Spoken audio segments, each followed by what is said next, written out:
I'm looking for someone to listen to my story. Would you be interested? Maybe for 20 minutes or so? No? Okay, sure. All right, no problem. And please enjoy. I hope you have a good day here. Thank you. Hey, today is the 18th flavor of my 25 flavors of the same story challenge, and it's 1 week to go till the end of this challenge. Today I met someone just came from Vietnam.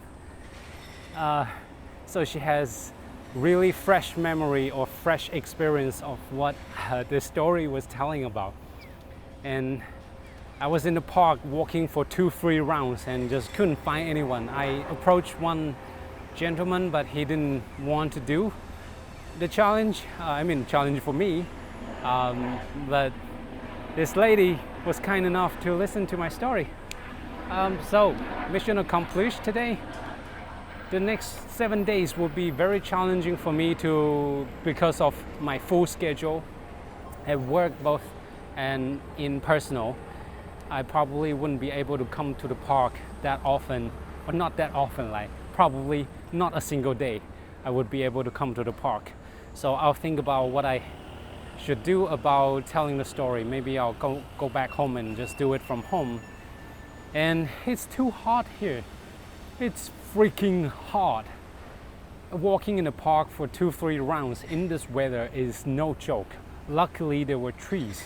Luckily there were a lot of shades for the tables.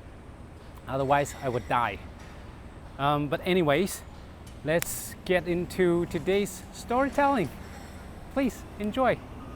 Hey, don't forget to like and subscribe. I didn't ask you ever, so I thought I should ask. Please like and subscribe and enjoy the story. See ya. Hi, good afternoon. How are you doing? Doing good. So I'm doing a storytelling challenge on YouTube, and I'm looking for someone to listen to my story, be my audience. And you don't need to show your face, wondering if you're interested, maybe for just 20 minutes or so. How long? Yeah? How long? 20 minutes, about 15-20 minutes. Okay, and I don't have to be in video. Oh, you don't have to. Yeah. Oh. Yeah. Yeah, it's fine. Is it okay? Yeah. Thank you. I appreciate it. So you're resting here? Yeah, I can check into my hotel yet, so. Oh, Yeah, so you maybe. arrive here and then early. Yeah. And where are you visiting from? I'm from the Netherlands. But I came from Vietnam. Oh, you came from Vietnam? Yeah. Wow. And how was Vietnam? It was really cool. And how long you been there? 4 weeks. For 4 weeks? Yeah. Wow, that's long. Yeah. Yeah. It's really great. Wow, so you've been all over Vietnam, like Yeah. Hanoi, Da Nang, Yeah, Ho I Chi do, Minh. yeah. Wow, that sounds awesome. I want to go to Vietnam too. So let me roll the camera. Ooh. All right. So you've been to Vietnam, and this story is about Vietnam. Oh, I mean, it happened in Vietnam.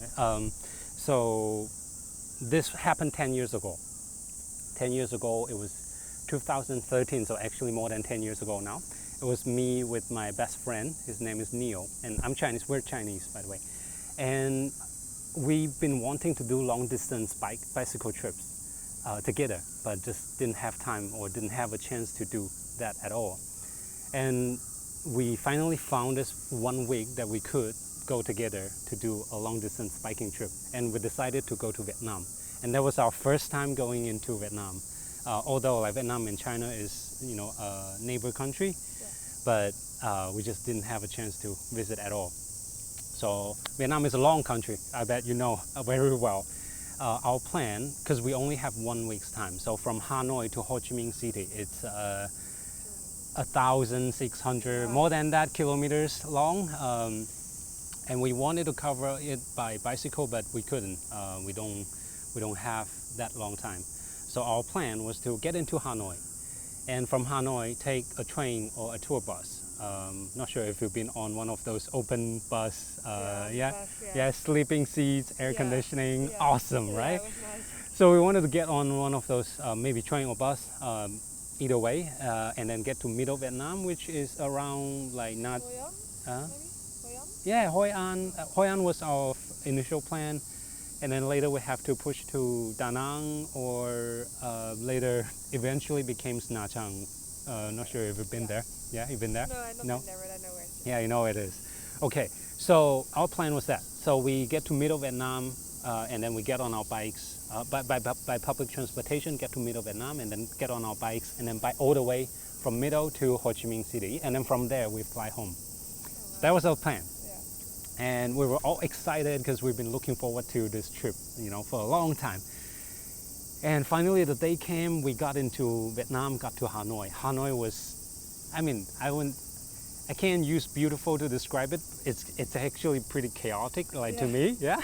Yeah. And we got into the city, enjoyed it for a day or two on our bicycles, and motorcycle there. I don't know whether it's still like that today, but like motorcycle everywhere. Yeah. And we were just riding our bicycles on the road, and we were just feeling like we were flowing in a river of motorcycles.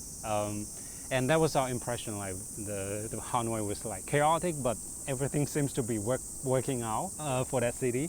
And also in the evening on the street, people are just sitting on the street eating like street foods, like small stores, and yeah. So we were there, explore the city for a day, and then we're like, okay, let's go to get our train ticket or bus ticket. So we went to the train station. That's when we realized that we made a huge mistake by planning the trip.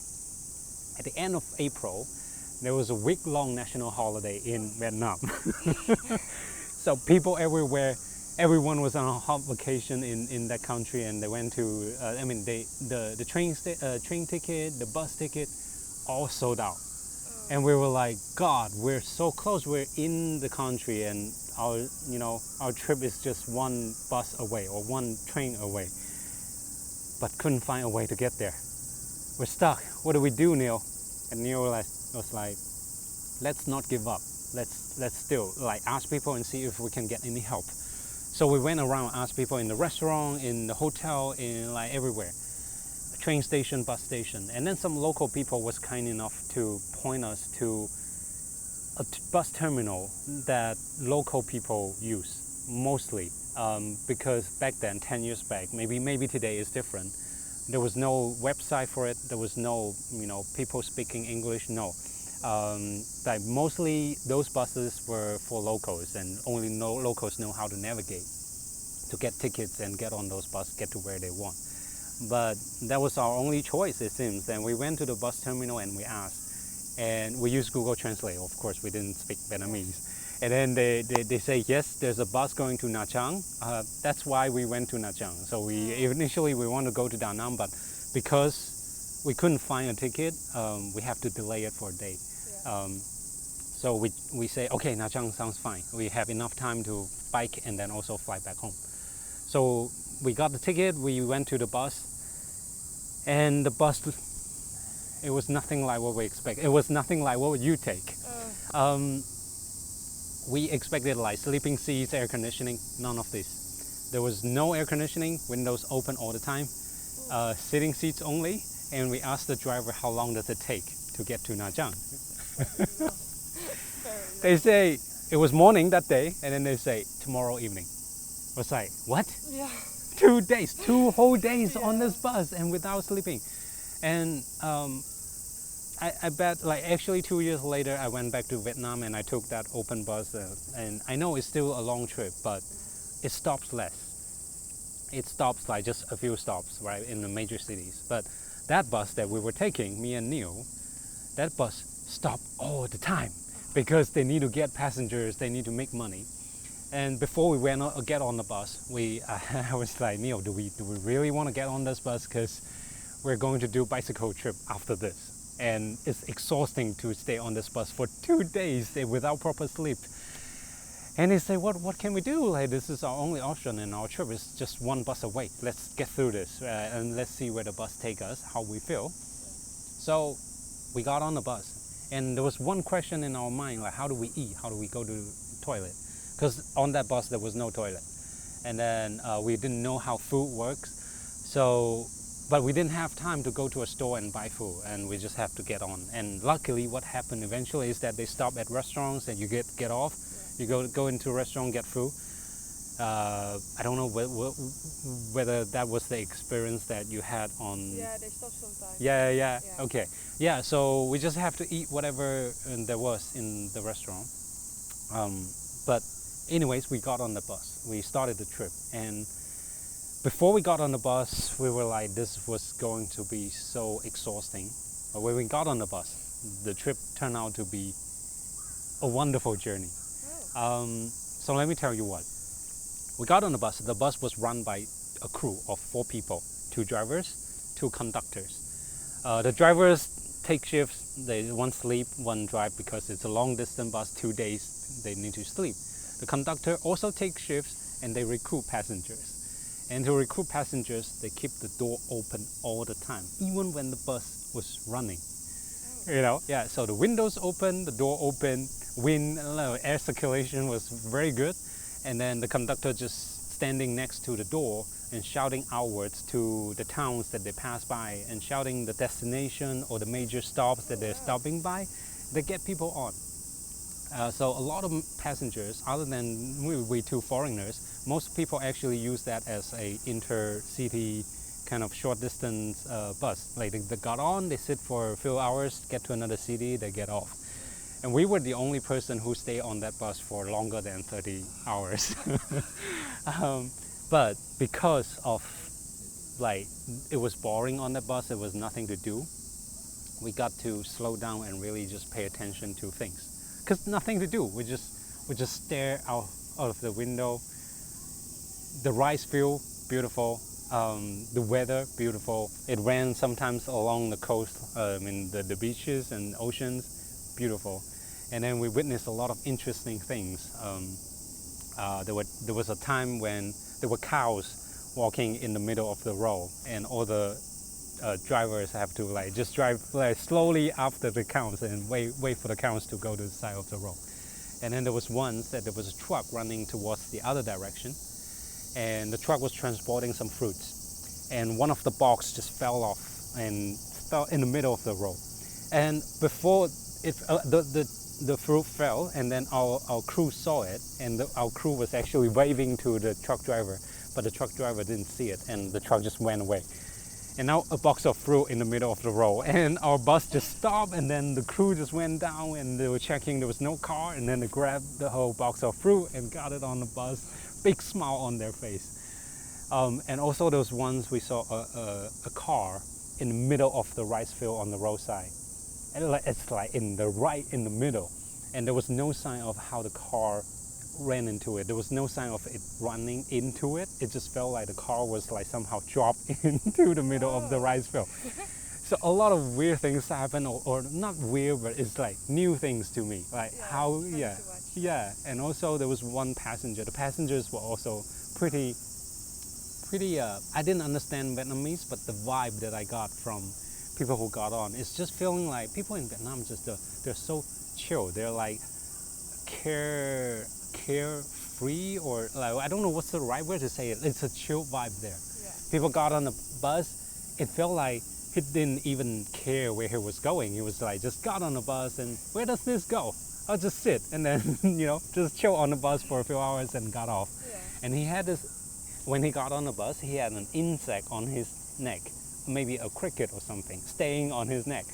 And I'm pretty sure that he knew that there was an insect, but he didn't even needing to get rid of that cricket. It's chill, this is my pet. So we had a lot of time, and on that bus we also get to chat with the crew, because the crew just had a lot of the conductors especially. One of them just had so much time, he started to chat with us on Google Translate, and he started to exchange life story with us, tell me about his the girl he met before, and even show me some photos.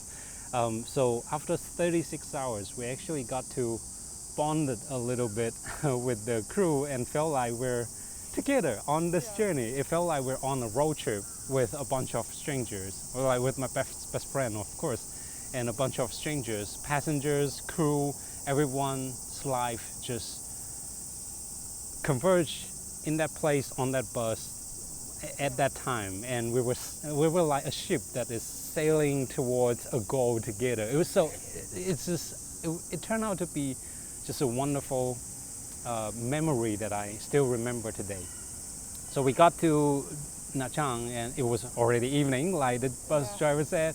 We got our bicycles back and we got on our bikes. We say goodbye to the crew, and they were all big smile on their face and waving to us. Almost felt like we didn't want the trip to be ended, but we had to move on and we had to get on our bicycle trip, which was also wonderful. But that's another story. And yeah, that was that story that I wanted to tell. And I was really thinking, I've been telling the same story and I've been reflecting, why do I want to tell this story? And the more I reflect, the more I realize that I'm telling the story because there are times that when we're trying to get to our goal and there are always something in between you and your goal, and there's something looks awful, looks terrible, I just don't want to do it. It sounds terrible. It looks terrible. But as soon as you get into the process of doing it, and when you give it time and space, be in that moment and pay attention to things, everything can turn out to be a beautiful memory. Like now, 10 years later, I'm here telling people about this memory I wouldn't have if, I didn't get on that bus. So, that's why I wanted to tell this story. And that's the end of the story. Wow, that's really nice. Thank you. It Thank was a you. fun story. Thank you for listening. Yeah, no problem. Especially because I was just there, so it's like, oh, I know this and I know that, so it's fun when you told it to me. Yeah, it's what are the odds that you just came from Vietnam? And also, really good story. Like, how do you say it? Yeah. The way there is just as important as the end. Yeah, thank you for saying that. Are you gonna do this on YouTube? Yeah, I'm going to upload this whole thing onto YouTube. What's your YouTube channel? Oh yeah, I can. I can tell you the handle. Let me stop the camera. Okay, camera stop.